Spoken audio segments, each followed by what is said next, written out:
that wants to tame me. You can't catch me on the run, cause I'm gone, yeah.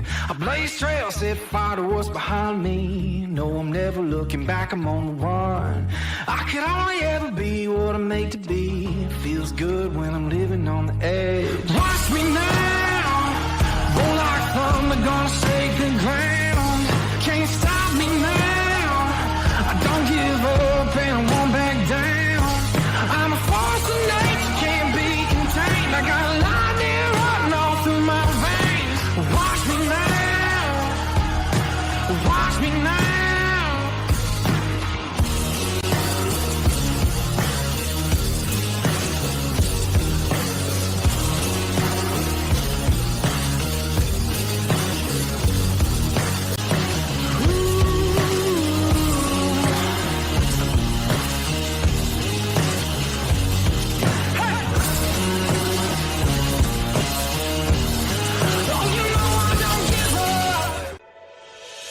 Hi, my name is Wyatt Milum, and I'm from Canova, West Virginia. When I'm back home in Canova, you will find me at my local Par-Mar store. We had that golden blue pride at Par-Mar. There are literally hundreds of Par-Mar stores in West Virginia, Kentucky, Ohio, and Pennsylvania, and even more on the way. Download the Par-Mar app to save even more. And whether it's food, gas, groceries, or whatever, we have you covered at Par-Mar. West Virginia proud and ready to serve you. And if there's not a Par-Mar store near you now, there will be soon. And hello, my friends. I'm the Wolfman, Dale Wolfling, and this is the WolfMan's Call. We are into June. How exciting is that? The summer's moving. Hey, every day we're going to get closer and closer to football season, and it's just got to be my favorite time of year. Hopefully it's your favorite time of the year. Hope you're tuning in. Hope you're enjoying the WolfMan's Call. We've only been going for a few weeks now. And I think we're starting to catch a rhythm of what we're trying to do. Bringing in my Mountaineer brothers, former coaches, former players, all that coming in to give you an insight. And we want you to go ahead and come in with us and feedback. I'm even today, when I get done here with Coach Allan Johnson and with Wendy Miller of Special Olympics West Virginia, I'm going to give you a link if you want to come in and jump in, because we're going to talk a little Mike Tyson. We're gonna have some fun today. It's Thursday. I'm gonna break down. You saw Wyatt Milum right there at the Par-Mar stores. Par-Mar's our sponsor, our major one, and we're gonna break him down. I'm gonna show you why that young buck is gonna be special. He already is special, but he's gonna be very special. And I'm gonna show you, because that's what we do at the WolfMan's Call. I can tell you what I think, but you know what? Until I show you and verify it on film, well, then you shouldn't believe anybody. Don't believe anybody unless they know what they're talking about and can verify it on film. Not like an assimilation game of Penn State versus WVU and say, hey, we're taking this rating here of what this is. And it's a game. It's a game. All right? I'm not even going to get into it. But what I am going to get into now, and I have to get this right, so I'm going to go ahead and get my captions up. And this is good. Okay, so I have Coach Allan Johnson, Collegiate Strength and Conditioning Coaches Association, USA Strength and Conditioning Hall of Fame, and he's the Chief Development Officer for CSSCA. Listen, I'm going to tell you this right now. This cat is special. This is my former strength coach. Now, if you don't know, like the weight room, he's going to tell you the weight room. He's going to let you know. This guy has been at WVU for years. Back in the old age, we'll call it the Iron Age, way back then. Ohio State, he has been all places, 5 years with the Orioles, baseball that is, came back, because you know why? I'm going to let him answer that, but I'm going to think is a little bit soft with baseball. But, ladies and gentlemen, I bring you my friend, not only my friend, guy that trained me as a mentor, but Allan Johnson, Mr. Strength Coach and Conditioning Hall of Fame. Coach, how you doing? Doing great, Wolf. How you doing? Oh, not bad. Hey, how was that intro? It was unbelievable. Hey, just as I wrote it, Wolf, you did a great job. Well, I wrote it down just to make sure that I had it right, because you got so many, CSSS, all these abbreviations. Now, Al, you're so old. Let's go that way. You're so Thank old. you. I appreciate that, Wolf. But you were the first of 10 to get your certification in the master. Tell us what that is. Yeah, that's what it is. I was very fortunate early in the 2002 be one of the first 10 strength conditioning coaches in the country to be inducted as a master strength conditioning coach, meaning 15 years or more in the profession. And it was a thing. It's voted on by your peers to be acknowledged. And now today, in fact, we just finished with our national conference in Orlando, Florida. We just inducted 24 more master strength coaches. Now there are 310 master strength conditioning coaches in the world. In the world. And we're a group with the Collegiate Strength Conditioning Coach Association, which I'm part of, is now there are close to almost 3,000 coaches, whether it be professional or collegiate strength coaches across America. Yeah, let me go ahead and let's just throw this up here so people can actually get a visual on it. As I put it up, and I'm gonna put you and me down here for a second, Coach, so I can show this. There you go. So I mean, it's the gold standard of excellence for strength and conditioning coaches. You were the first of 10. Now there's over 300 in the world. How does that make you feel, man? Because obviously you didn't suck. Well, hey, they did. Hey, if I sucked, they didn't know it. I tell people along the way, what a great journey it's been. But it's, with the association, and it's one of the top certification bodies in the world as far as being the gold standard for coaches to be certified. But it's an honor. I'm very humbled to be part of the process. I'm a deflector. I'm part of the. I was one of those coaches, Wolf, in the journey, and starting out at 1982 at West Virginia as a GA. I started out. I didn't know it at the time, but I enjoyed the journey more than I did the destination, the preparation that it took to get to the game, to get to the bowl games, to get to, national championship games. Yeah, and there's no doubt, Coach. And when I first came in, I think it was 1986, and you were there at WVU, and a lot has changed. Now you're the master of strength and conditioning. Let's talk about then and now. I'll tell you what, Wolf, one big thing, there's several changes, very positive changes, but one big thing, when I was a graduate assistant under Dave Van Hallinger in 1982, I came out of the high school ranks as a high school football, ninth grade basketball, middle school track coach, coming to Morgantown, West Virginia, and I was from Parkersburg. I was in southeastern Ohio, but coming to West Virginia as a GA, what a an eye opener it was for me. But getting the opportunity, once Coach Van Hallinger left, I was there for a year and a half with Coach Van Hallinger, and he left and went to Florida State with Bobby Bowden. But what it was is myself. I had myself and one GA. We covered 21 teams and 3 weight rooms. So I mean, we didn't know what we didn't know. We didn't know that. Geez, oh man, there's actually places in the country that have bigger staffs than we do. There's no way. But we hadn't gone across the county line yet. But it was in that respect, staffs have grown. Now with college football specifically, there's 5 full-time coaches just with football, and that doesn't count any auxiliary staff that you may have, such as registered dietitian, or you may have sports scientists who analyze data. But the biggest thing I say is the growth of staff. I'd say the growth and the development of weight rooms. I'd say the influx of sports science, into coaching, into the evaluation and assessment of athletes.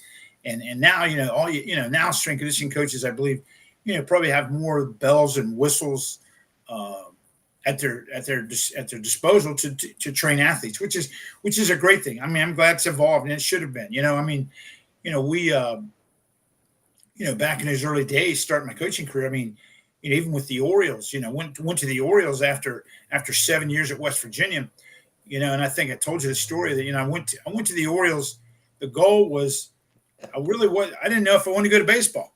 I just thought, well, it was after the national championship game, 1988. Yeah, we played Notre Dame. You were on that team, and it was just a few days after. Went there for an interview, and my only goal was to get a T-shirt, an Oriole T-shirt, and a hat. And so, I wasn't even serious about the job, and I got there and they interviewed me. I thought, boy, this is great. Hey, I came home back to Morgantown with an Oriole T-shirt and a hat, and a couple weeks later they called me, and I'm like, crap, they must be serious about this. And so, long story short, of course, I went to the Orioles, spent 5 years there, and had 6 minor league teams and a major league team by myself. So I was flying all over the country constantly for about 10 months a year.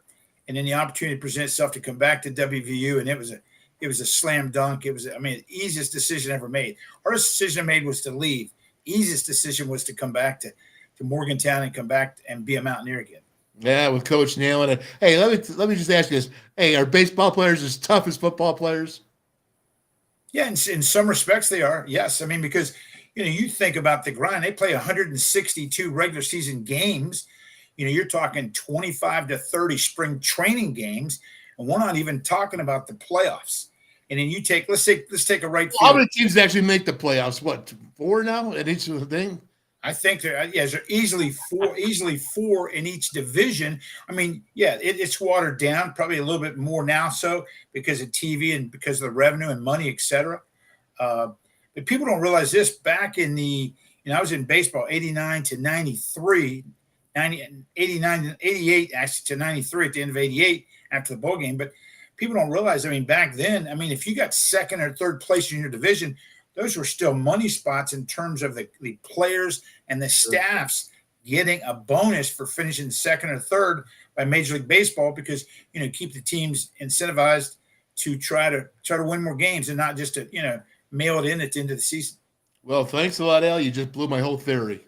Yeah, I tell you what, they're tough, but they take the right fielder. You may start the game, you warm up, and you get an at bat, and you may stand in right field for 4 innings and never have a baseball hit to you. And then all of a sudden now in the 5th inning, it's like fireworks going off and balls are it's like batting practice and balls are coming out, and you have to go into a dead sprint after you've been standing out there and you're tight and you're stiff. And, and it's a tough game, but it's a mental game. It's, as we know, it's the only game in the world where you fail 7 out of 10 times and you make it to the Hall of Fame. Yeah, no doubt about it. I think if I stayed in right field by myself for 4 innings, I would know when the ball was coming or not. Hey, Wolf, do you remember probably when you played the Little League Baseball probably in Orchard Park, New York? Yeah. And digging dirt. You remember, you go to watch the 5, 6, 7-year-olds and they're out there in right field or left field or whatever, shortstop. They're not even looking at the ball and they're digging dirt and they're making mud pies and stuff. Oh, I remember it, buddy. I went through that all baseball. So I was a big baseball guy growing up until I got smart. I went to football full time. But, that's another thing I want to talk about to you. Before we get to stories and everything else, I do want to stay on topic with what you're doing now. So just tell us what you're doing, break it down, the program, and how it's benefiting everybody that is benefiting. Yeah, what I do, my primary role as a chief development officer, what I do is I'm in charge of revenue streams, in charge of sponsors, sponsorships, exhibitors, vendors, our national conference. And it's a thing where I'm constantly trying to develop and solicit, new relationships, current relationships. We're a nonprofit organization, and it's one of those things that constantly, probably the best thing to happen to all of us in most cases is COVID because of Zoom. So I work remotely from home. Our home office is in Austin, Texas. I live in Tennessee, but I'm able to do everything I need to do via Zoom and emails and texts and calls. So that's been a big blessing. But it's competitive. It's very competitive. We'll have a conference, a national conference for 3 days, and we'll have exhibitors and sponsors come from all over the country. Maybe be weight equipment, be nutrition, be recovery, be some type of wearable technology, be flooring, etc. Yeah, no doubt. What I see in this is I saw a picture with Daryl Bauer, Mike Joseph. Let's start off with Mike Joseph. Now, Mike Joseph started out as a graduate assistant to you, I believe, right out of Fairmont College, did he not? No question. And Mike does a tremendous job. Mike was a GA, and people don't realize this. Sometimes strength conditioning coach, people look at don't even realize your background. Mike was an All-American running back at Fairmont, at tailback at Fairmont State College. And what when he became a GA for me, I could see, how intelligent he was, how well he got along with people, in relationships. And, it doesn't surprise me. I believe Mike now is, he's worked under 3 head coaches at West Virginia, and I tell you what, much deserved. But he does a tremendous job, and sometimes it's tough as a strength conditioning coach. I don't know how in today's culture, today's world, as a strength conditioning coach, I mean, you 2 years developing an athlete, and for whatever reason, and usually it's probably going to be financial, they're transferring out. They're entering the transfer portal. So the opportunities for strength conditioning coaches to get I don't believe that you're going to get as much time to develop the total athlete, especially from a strength conditioning perspective, as you did, let's say, 5-10 years ago. Yeah, Al, let's talk about that. You just brought in there. I talked a little bit to Mike about this, and he knows how much I love him. I'm not as close every day in the program as I used to be when I worked at West Virginia University, so it's kind of a new thing for me. But to go ahead, and let's just take an offensive lineman 2 years in, and you've been training him for 2 years, offensive line. You know how important that is in development. And all of a sudden, boom, they're gone.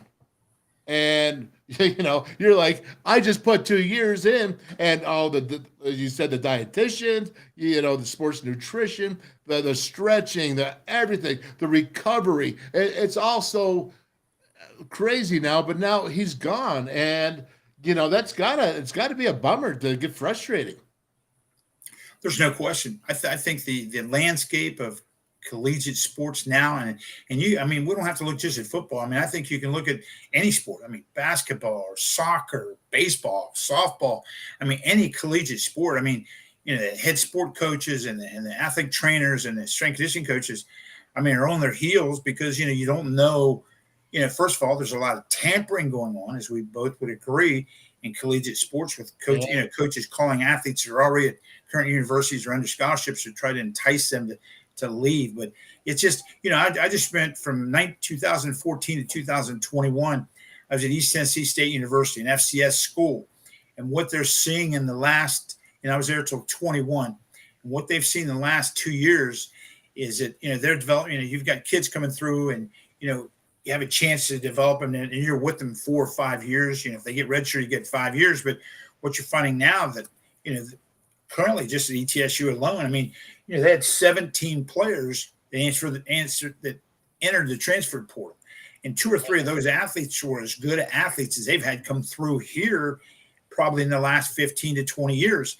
But the transfer portal, a chance to be able to make money on the NILs, which, hey, it's out there and it's available, and you can't begrudge them of that, and it's real, and you got to embrace it. But it's, the development pieces, I think, is a thing that you're going to see really start to falter, and I think you're going to see a higher rate of injuries in terms of kids that you hear about stories about kids transferring in like July, or they come in like 3 weeks before the first practice in August. And you wonder about, I worry about soft tissue injuries with kids maybe not going through maybe an 8 to 12 week or longer off-season or preseason program with the strength conditioning coaches. I think that's an issue that, that the NCAA is going to have to address. It's not only strength and conditioning, it's also regular coaches too. Because the development, by you changing coaches, maybe one's better, maybe they're both the same. It doesn't matter, but you're still changing. There's still going to be a new learning curve and a lack of development in that learning curve. Would you not agree? There's no question. And then you're talking about different terminology. You're talking about different language. You're talking about different personalities. You're talking about athletes. You're talking about coaches trying to adapt and adjust to new situations. It's in constant flux, constantly, in terms of what's going on with kids and with coaches, and it's basically free agency. It's free agency is what it is, and it's something that has to be.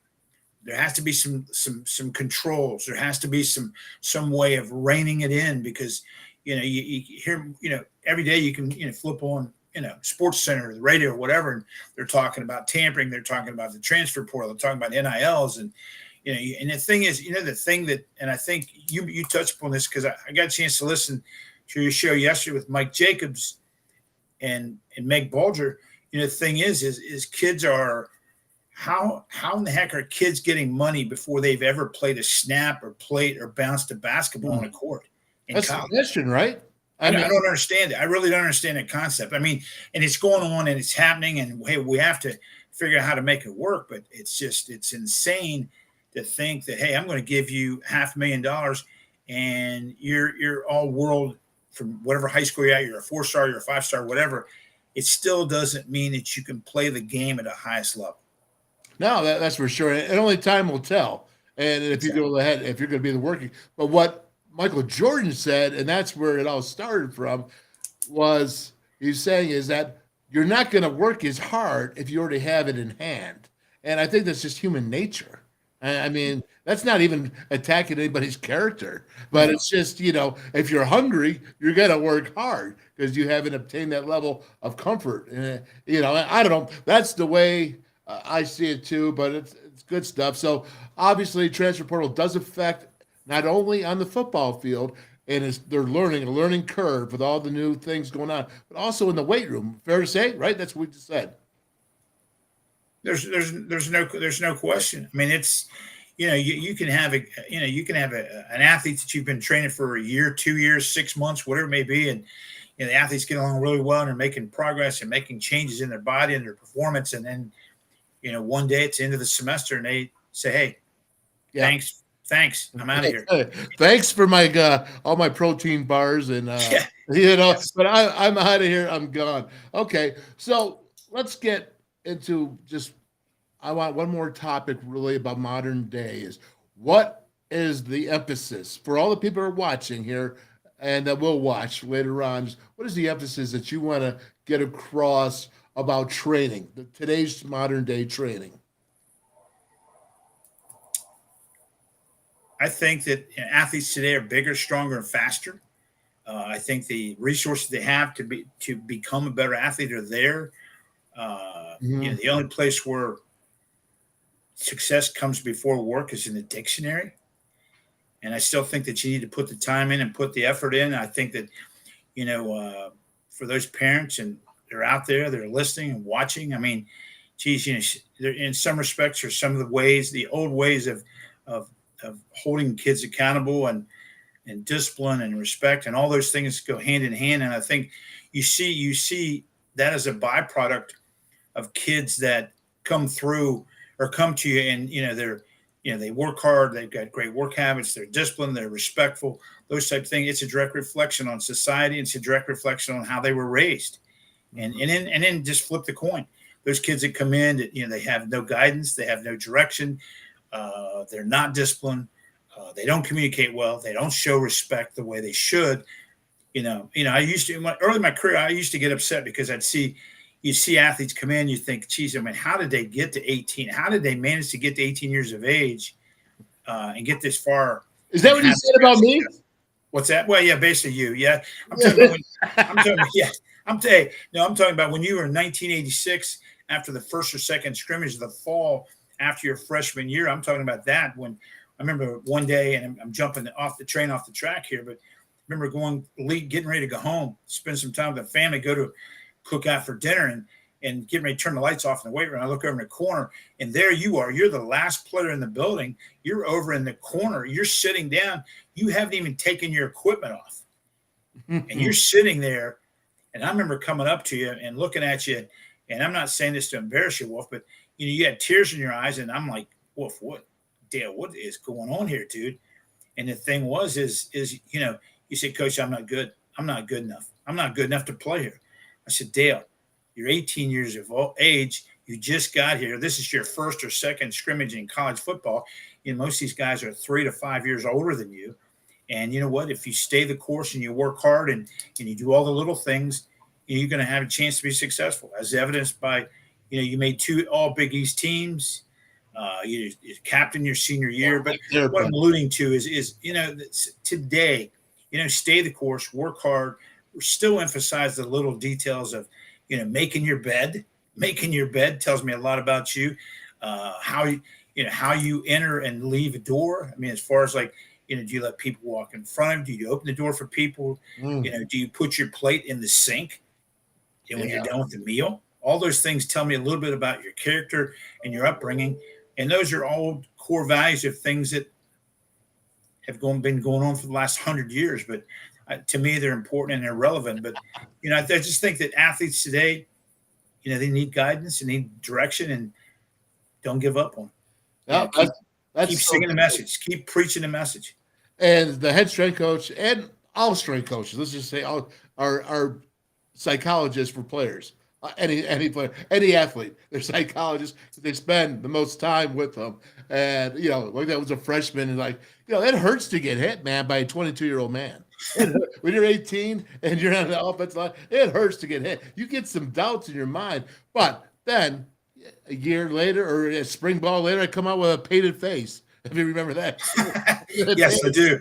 I sure do. Those are fun. And, it's I think times back then were in terms of just society and social media and everything else was probably an easier time. You could do a lot of things back then. I'm talking about the earlys and the 80s and the 90s, things that you could do or athletes could be. I mean, in terms of a positive, comical type thing with your teammates and your coaches. Now it's all driven. There's a lot of stress. Yeah. There's a lot of mental health issues in collegiate sports and with athletes that sometimes we overlook, and that's the thing. Like you touched upon it, as a strength conditioning coach, I'd say probably the last 15 years of my coaching career, I was in it for 39 years. I felt myself sometimes being more of a psychologist than as a strength coach, because I could tell you each and every day. I could watch the body language of the athlete that I was working with and seeing their mannerisms and the way they talk to each other. I could give you a feel for, what they were going through that day, or maybe they were having a bad day. And that's the thing I think as coaches, as leaders, as parents. I mean, we can't, we have to hold, we want to hold kids to the same standard. We don't want to lower the bar. But the other thing is, each and every person is in different. We're all different human beings. And the way we're motivated, the way we're approached, the way we're talked to, in the 80s, you could get by with, really wreaking havoc on athletes and getting after them and pushing them. And, you may have to do a little bit of punishment for being late or et cetera. Now these times are, an athlete's a little more sensitive. Athletes are a little, they're not as mentally overall. And there's exceptions. The athlete is not as mentally tough, in my opinion. That's just my opinion. But I do think that, hey, they're more blessed. They're more gifted. They have, in a general picture, they have a better skill set. They have a higher skill set, I probably would agree with you there. I will say this, you came in and we were one of the strongest teams in America. And even if we lost games, we used to beat teams up because of our physicality that we have. So last question to you before I rip on you, because you don't have that bull neck anymore. See, back in the day, you'd have to turn your whole body around because your neck was so thick. Your neck was so thick, you had to turn your whole body around so you could see who was coming in the weight room. But now I can see you got that good flexibility, so you're good. But with all that being said, as tough as you were back in the day, and thinking about what you said about athletes now, WVU, I've asked everybody this. Can WVU be successful if they're not blue collar? There's no. You may accidentally taste success. You may accidentally taste success if you're not blue collar and you don't bust it. But I can tell you what, you're not consistently going to have success long term or any sustained period of time if you're not blue collar. Yep. And if you don't bring a lunch pail to work every day, use that analogy.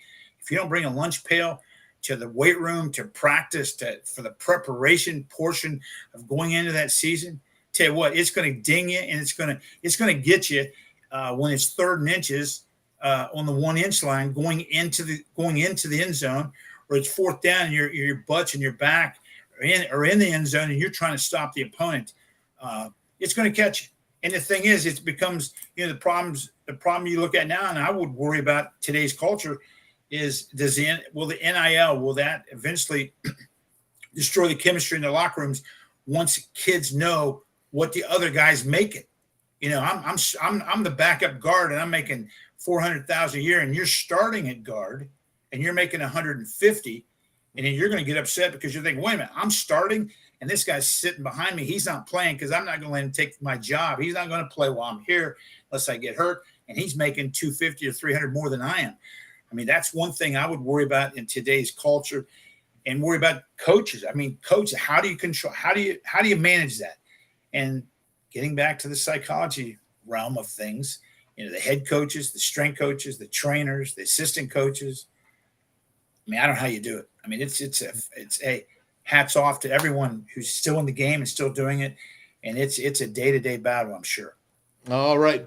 Coach Al, we're going to have you back here on in the summer before the season, because I want to bring you on when we start getting into August and talking about how they're going ahead and training them now and how getting them prepared for the season. You up for it? Absolutely, brother. Appreciate it. Thank you so much. And next time, I won't tell anybody about the fact that you couldn't turn your head. You had to turn your body. You're stiff neck. You're like this. Well, hey, Wolf, I go to a chiropractor twice a month now. I'm more flexible. Hey, I'm more flexible now than I was then. I'm not saying a whole bunch more, but I'm a little bit more flexible. And I'm a little bit lighter in weight too, so I'm not carrying the girth that I once had. Yeah, you're a strong, tough guy, Al. Thanks so much, Coach. Love you. Love you too. So much wisdom, man, and so much education. I think we're missing it, and I think you're in a perfect spot to help the youth coming up and help them continue and get them more educated, and that can lead to a lot of more better things in life and in sports as well. Thank you, Coach. See you. Thank you. Appreciate it. Everyone have a great evening. Thank you. All right. Al Johnson, boy, I tell you what, he is special. I've known him since I want to say 83, 84. My brother Ron there was at WVU. I came in, he was my strength coach. Man, we were strong. I'm going to tell you this. We were strong.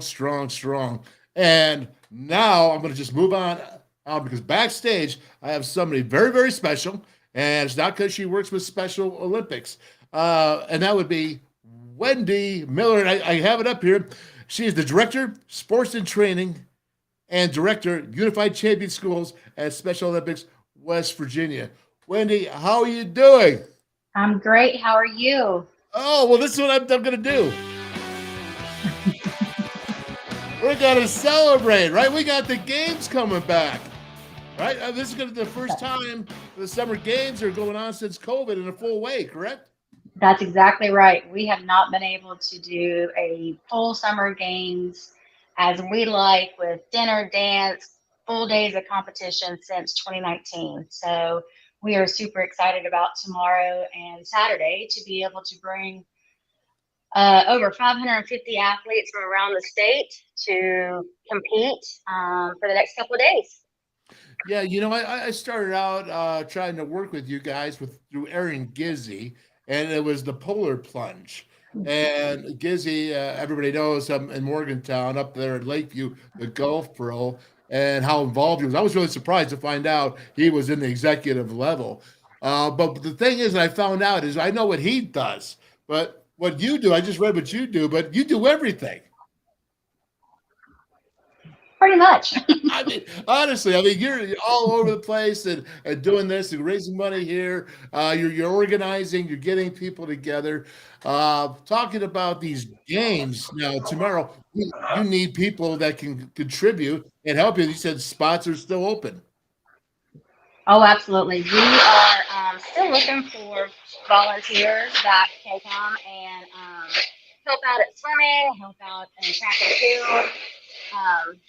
We've got spots both days, Friday and Saturday, that we would love to have people come out and help us. Everything's on our website, but yeah, we're definitely still looking for some help to help make these games great for our athletes tomorrow, especially since, it's the first time we've been able to do it in a large capacity again. So, but yeah, if there's anybody out there that's, or sometimes we get employees from employers who say, hey, go take the day and, volunteer and give back to your community. So we're open to anybody that wants to come out for the next couple of days and help make these games great. Yeah, so it's SOWV.org, Special Olympics West Virginia.org, correct? Correct, yes. Okay, so you can go online and volunteer. It's not too late, even though the games start tomorrow, Friday, the 2nd, but they continue through Saturday, June 3rd. And it's not just these games, because you have winter games. You have so many other kinds of events, not just the events for I would say the athletes, because they range all ranges, correct? Yes, yes. Athletes can compete starting at age 8 and go on up until they decide not to. There's no aging out of Special Olympics. And then we also try to get them started where they can start to compete. So we have a young athletes program that allows 2 to 7-year-olds to start learning the basic skill sports sets and how to play well with others and learn the rules and such. So it's a well-rounded opportunity for anyone with an intellectual disability to get involved and stay involved as long as they wish. Yeah, you know what? And what I love, we did the polar plunge, right? So, I mean, the polar plunge, jumping in and having a lot of fun and raising a lot of awareness. But Special Olympics West Virginia, they always need to be supported. And people need to remember that every athlete deserves a chance to compete. Every athlete, because that competition, in my mind, is something that is a God-given right special that humans enjoy. Yes, yes. And the thing about Special Olympics that some people may not realize is that we are a year-round organization. So we offer 18 sports in the state. So it's not just track and field or a one-time event once a year. We like you said, we've got winter games, we've got fall games, we do bowling. On top of the polar plunges and the golf tournaments and the other fundraisers that happen. And we do that because athletes are not charged to participate. So, we never want someone to say, well, I can't afford to pay for a uniform. They don't have to. And that's what the sponsorships and the fundraising around the state and the local communities helps pay for those equipment, the uniforms, training facilities, transportation to games like what's happening this weekend. All of that has cost. I mean, we all know how costs have just continue to go up. So, we don't relay that cost onto our local programs because we don't want to prohibit them from coming. So, but that there's monies, there's sponsorships, there's opportunities, and also just volunteering, coming out and volunteering. We are a volunteer-driven organization.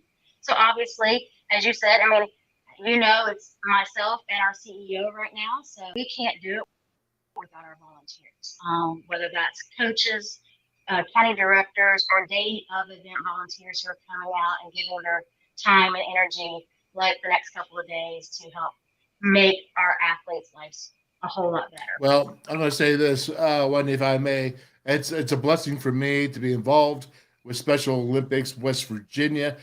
It's a total blessing seeing that. And I had somebody, an athlete, I won't bring out their name, but said to me, hey, thanks for being involved. I went to Florida in the National Special Olympic Games, and they won the gold.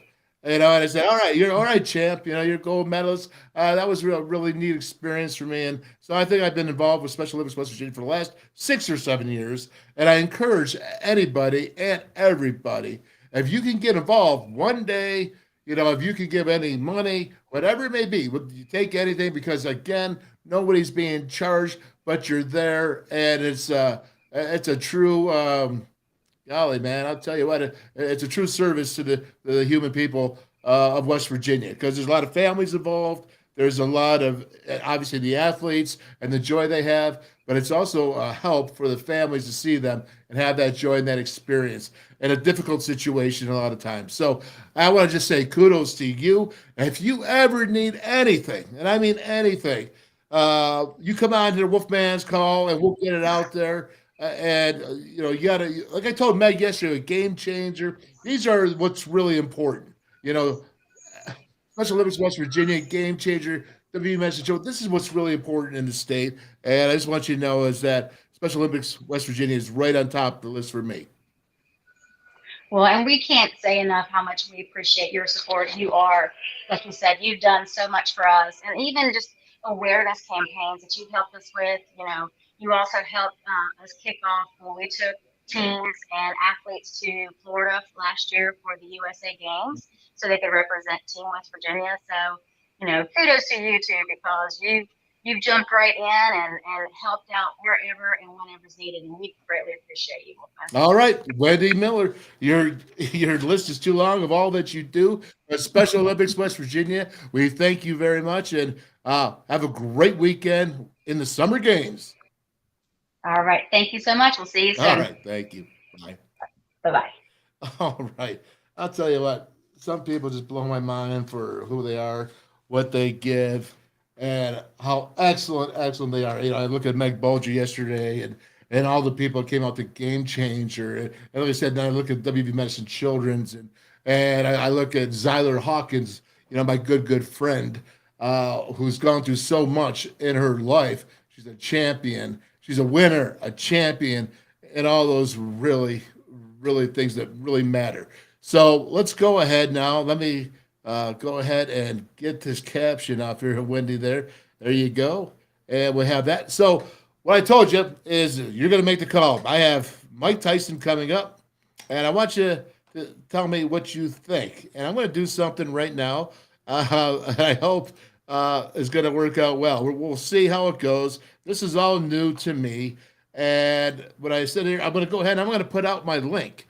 If you want to come on and you want to talk about yesterday with Michael Jordan saying that the players are getting, not even playing and they're getting paid. You want to hear about Mike Tyson. This is really kind of wild stats. And I just figured I thought it'd be something kind of cool to talk about. But here's the link. If you want to come on, you can come on backstage just like you saw Coach Al and Wendy do.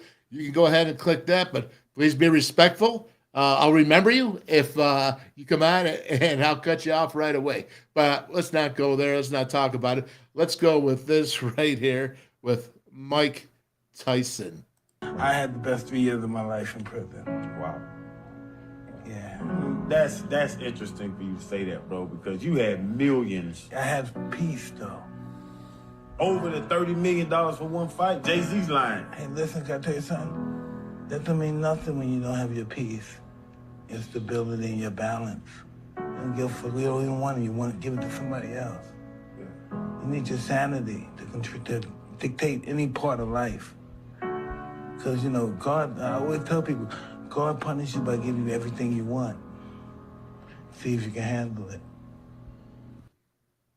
Well, I don't know about that last part, but what I'm saying is having peace over that 30 million. I don't know. I thought it struck me. I thought I'd go ahead and throw this out there. Does anybody want to come on board? I put out the link. It's right there. You can come on backstage and you can talk about it. We had a question yesterday about the National Labor Relations Board and NIL, and I said that I would address this. So let me get this up here and see where I can find it here. Collegiate Association. Let's see. Yep. That's not it. Okay, we're going to keep going. There we go. We're going to open it up here and see what we got. Okay, let me go ahead and, yep, here we go. Now we can blow it up. So they asked me about what happens if the National Labor Relations Board gets involved and with NIL. And this is since September 29, 2021, it says National Labor Relations Board General Counsel Jennifer Abruzzo to all field offices providing updated guidelines regarding certain players at academic institutions. And that is sometimes referred to as student athletes are employees under the National Labor Relations Act and as such are afforded all statutory protections. Now, that's NIL. That's name, image, and likeness. That's student athletes that are going and being involved in this, and they're actually there. So they're protected. So it is possible. The question I believe that I was being asked is it possible for the National Labor Relations Board to get involved? And they are protected. And what that could do, well, if we're going to get involved in that discussion, then we have to bring in a professional that is knowledgeable in this field. And I will do that. I'll go ahead and bring it on next week or in the future and say they can get into it. So to answer your question is yes, they can form a union, the NIL, the players and the schools, and they are protected. So, okay, I have that. Does anybody want to get involved? You want to talk about what Coach Al Johnson said? You want to talk about what Wendy Miller said about Special Olympics West Virginia? I've given you the link. I'm giving it to you. If we don't get this, then we're going to go ahead and I'm going to break down some film for you. I'm Wyatt Milum, but this is your chance. Mike Tyson Michael Jordan, I'm laying it out there for you. All right, I'm waiting and waiting. Your chance, if you want to click on that link and come on, and we'll see here. Wait another 30 seconds, and then we'll get going here on someone that I think is really cool, really special, and someone who's going to have, this is going to be his junior year. I think Wyatt, he's 6'6". He's like 310 pounds, came in at 290, played last year at 303, and now I think he's about 310 pounds. Okay, so here we go. Let's get this up here. Okay, let me get this back to the start. Blow it up. There we go. Okay, so he's left tackle right here. And instead of me telling you why I think he's going to be good, I got the first quarter of the Kansas State game. I think we need to go to Oklahoma game as well and show you some plays from there. But let's start off with this. You can see right there, he is the left tackle, the two from the center, and watch right here. You're going to see him come off the ball. The number 91. Now, the number 91 was slanting down the defensive end for Kansas State. He was slanting in. So because you saw Wyatt there staying square to take it, you're going to see him come on up. Watch his first step. Look at his bend. Now, he's going from a 2-point stance. And I always went from a 3-point, so it was a lot easier for me in the run blocking because my leverage was already there. It's harder, in my opinion, to block offensively and to be physical and push people when you're going from a 2-point stance. But these big tackles, it's the way of the game now. I still wouldn't mind every once in a while putting my tackles down in 3-point stances, especially when you're doing some play action pass. You come off, boom, pop, pop, pop. I wouldn't mind it at all. But watch here with Wyatt. He comes up. Now look at his footwork. It's 1-2. It was right there. Not one and then an occasional 2. His footwork was 1-2. Pretty darn impressive. You come there again. Now, what I would like to see him a little bit was be a little bit more bent-kneed with his shoulders a little bit more over his knees, tops of his shoulders. He's just probably a bit high. He's getting the job done. Let's understand one thing. I am being a coach, and I am trying to get him or talk about him doing the best he can. This is a good job. He stays strong. He takes the defensive end. He's going down, and he takes him around, and he does his job. What I'm trying to say is I think this cat is going to be really special. And this year, I think he's going to unleash and become really, really, that's a dog. And I mean a dog's dog right there. Look where he's got. He's driving. I like his feet to keep moving. And one thing I want to tell you, this pile right here, you see that pile? Okay, that's where offensive linemen get hurt because you see him standing around the pile. Don't ever, if you're an offensive lineman, don't ever stand around the pile because it's no good. Because if you stand around the pile, you can get your knees, man, whacked, and your feet are planted. Keep your feet moving at all times. Wyatt does a pretty good job right here. I will tell you this, you get a plus on that one. Stop the slanter going across the face. He got the job done. Let's take another. These are all run plays up until they become the passing plays. So we're coming up. Here we go. Let's see here. All right. I got that all screwed up. That's okay. We'll go right there again. And wait. But again, is what you're seeing from him is he's a big man, a big athlete. You don't see big men move with their feet the way that he's doing. It is really, really special. And I'm waiting here. This is moving along. That's supposed to be the first one. Here we go. Okay. You can see him come off the ball right there. Double tip. Now look at his change of direction. If you notice here, he came off the ball. He was working a tandem with the tight end on the outside. But he came up on the inside. He didn't have anything coming on the inside. And he turned because the end was there. And he flipped his hips. Are you kidding me? Flipping your hips like this? Why? Is a big man doing this? And then he's driving and driving. Push the pile, boys. All you big offensive linemen right there. Look at him. Tandem block. There you go. Watch. Flip the. Oh, okay. All right. Right there. Flipping the hips. He does his job. He pushed him back with the tandem and then changed. That's a 6'6", 303-pounder last year in this, which was pretty special. I mean, again, tandem, nothing coming inside. So he turns to the outside. The tight end goes to number 1 outside, and they do a great job. And you saw the work they did behind. I really actually spaced these out here pretty wild. Okay, so look, now you're looking at Kansas State. Look at the box right now, because you're seeing 5 guys inside the box for KSU. 3 defensive linemen, 2 backers. Now, the other guys are riding kind of in between. This is the edge here. Are you outside the box or inside the box? Well, right here, they're outside the box, but they want to be able to come inside quick. And Kansas State, even though I zoomed in here for Wyatt, but Kansas State likes to play a lot of cover 4, which means their safety, one of them, is going to come into and be a box player when they notice that it's the run. And that's how you try to beat them in the play action pass. But we'll continue on here. You see he goes in sail motion. There's Garrett Green. He's going for the draw, quarterback draw. Watch right here. Look at this footwork. 1 and 2. Look, this is a big man. You don't see feet moving like this. Now, I'm just going to say this because this is, look at Thomas Remack here, left guard.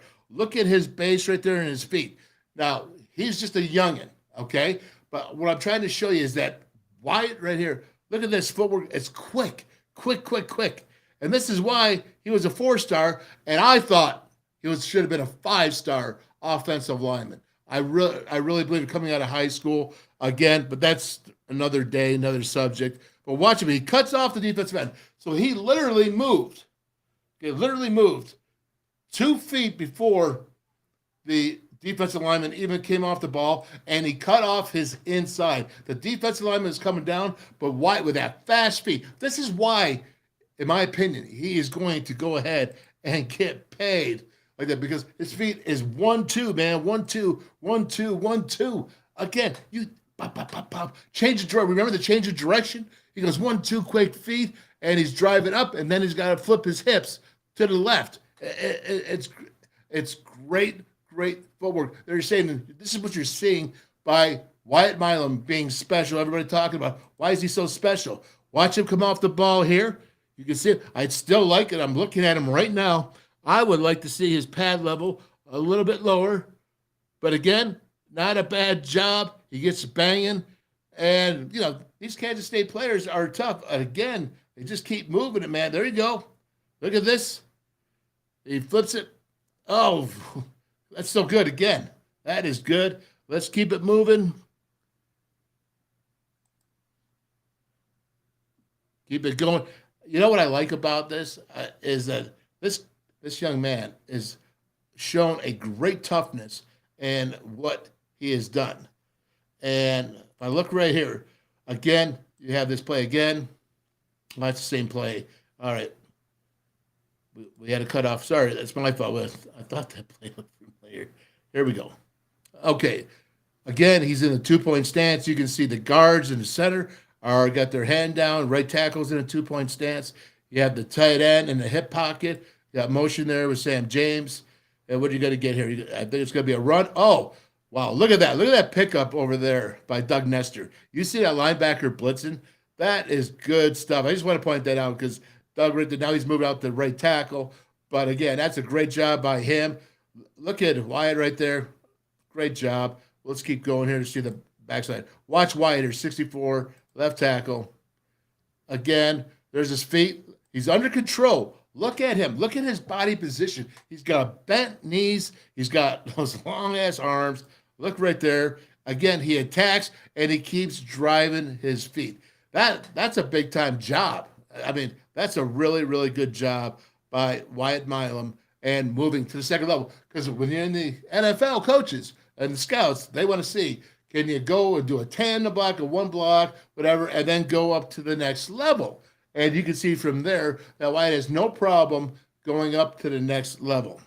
We look right here, and you're going to see the offensive line, and you'll see the safeties. This is what I was talking about, the safeties. You look back here. This is why Kansas State, in the cover 4, they get involved in the run. So you have 5 defensive players in the box, but really a safety is going to be there to come down. And you're going to watch Wyatt here. Oh, defense is showing something. Okay, Wyatt, he takes a step. Not a problem. All right, that's easy pickings for him. But what he does right here, Look at this. That defensive end has no chance to cut across his face. So what he's done is, even though he's not getting as much contact or the pressure's coming at him, he's already eliminating his player from being a threat because he is already in front of him. Not going to happen. The only thing I would say, if I was Wyatt in that situation, I would go ahead and I would just keep pushing that dude, keep pushing him. If you recall that when he was a freshman and he took that Texas Longhorn player ahead of that defensive end and he picked him up and he just slammed him. And this is what I love to see. I love to see an offensive lineman that's nasty. You want to see an offensive lineman that's really nasty like that? Just look down the line. You see with Zach Frazier. And here's the other thing. Okay, Zach Frazier is good. Doug Nestor, he's nasty too. Poor Doug. I tell you what, last year or 2 years ago, when he had that cast on his hand, really hindered his performance, but he has come around pretty good. And so on this offensive line, Thomas Remack, 55, he's nothing but a youngin', man. And of course, you're working on with the right guard here. We're solidifying that with Jaquay. And so here you go. I did not like this right here. This is something I wanted to show because I didn't like it. And what I'm seeing here, and you have to pardon this because I don't have it. There you go. Coming on up. There you go. All right. Look at that. Okay. There you go. Now, that's why I want to show Wyatt. Not everybody's perfect. This is Division I. You can see where Wyatt's coming up. What he does, he picks a spot to go to the second level. So when you see the second level, is you got to make sure that's where you think that defender's going to be. And what happens here in this situation, he picks up, he goes a little bit too tight. So again, is you have to project where you think that linebacker, when it's on the second level, is going to be, and that's the course you have to take. Of course, now if you look, he has to go through the first level defender, because if that first level defender crosses your face, he's got to take him and go with it, and don't worry about the second level, because somebody else is going to have to get him. But because he went in and stayed inside that first level defender, he's got to pick the point of where he needs to pick it up. And that time, that was just a misjudgment on where he's going to be. It has nothing to do with his athletic ability. It has everything to do with more experience and reps. But I wanted to show this. I want to be fair because I'm not going to sit here and go, I'm not going to make it soft. I want Wyatt Milum to be an All-American. I think he's going to be. But, he's got to learn. He's got to learn this stuff. And I'm sure Coach Matt Moore is coaching him up. So let me see. What's he doing there? Look at this. I'll tell you what, man. That's the same thing here, but I love his footwork. You just don't see it. I know he screws up. I know he misses the block, but he's so quick. He's so quick. Scouts love this. Look at that footwork. This is a big man. This is a 6'6", 303-pounder, and now he's even 310 on the season, man, coming in for this season. And guess what? He's got more experience. He's got another year under Mike Joseph in the room. But if you watch his stats, if you watch his knee bend, you're going to see all this that he has. He has all this big time. He's going to get paid, guys. Going to get paid. Here we go. Watch this. This is right here. This is good. Okay, look at this. Coming right out. I don't care about what the play is. I don't care that he cuts it right back. Did you see what Wyatt? My scouts are looking and saying, okay, he just ran 2 steps to his left and he beat the defender.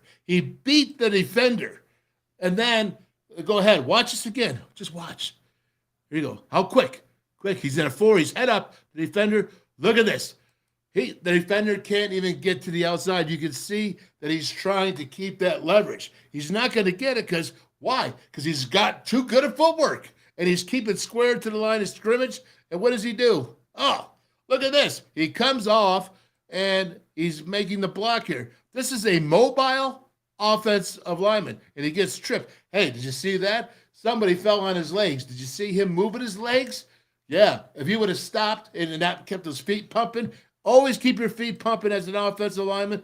And you'll see it. Look at this right there. Oh, you got to love it, man. If you're a scout, you'd love that right there. He's moving. Feet are moving quick. He's keeping his shoulders square until it's time to flip those hips and turn it. It's just, I don't care about the play. He's doing what he's supposed to do in that situation, and that's all you can go on there. We'll keep it moving here. Good job, Wyatt Milum. Again, I want you to see this. I want to show some other games too, because it's not fair just to show one game. So this is just the first quarter. But watch the footwork. Watch how square he is. Watch his arms. Do you see how long his arms are? I mean, he is a total beast, man. Right there. There we go. What do we got this play? All right. You got up top, you got tight end in the pocket. It's basically really it's 11 personnel with a tight end. It's an H-back. But watch here. See what Wyatt does. I love his stance. I just think he looks like he's pro. Look at that. Did you see that? Okay. He got stuffed, right? Because I told you it's tough to be physical coming out of a 2-point stance. It's tough to push guys back. But what does he do when he comes off? He takes a step. He's got the arms here leverage, okay? This is what you see in the NFL. Right there. Now, he's going to get hit. But look, it's a stalemate. And then what does he do? He drives his feet. That's what you want to see from a big man.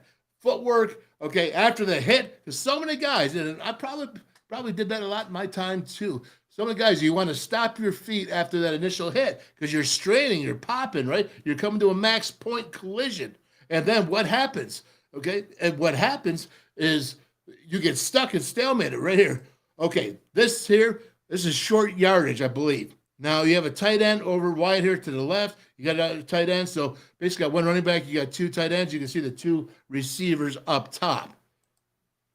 Come on there. There you go. Oh, look at that, man. Oh, okay. All right. Now look. I'm telling you right here. See this. Look how low he's coming off on this. You know it's a tough play. It's right up the middle. He's in a 2-point stance. So here, instead of the last play, you saw where he hit more with his chest and he had to regroup and keep his feet going. That was good. This is better. Are you guys enjoying this, by the way? I love this. All right? So right there. Look at him drive. And he takes his man down. That, you know what that is? That's a pop. That's running him. That's a knockdown. And he's driving. That's tough. You know, if you don't think that's tough right there from a 2-point stance, well, then you know what?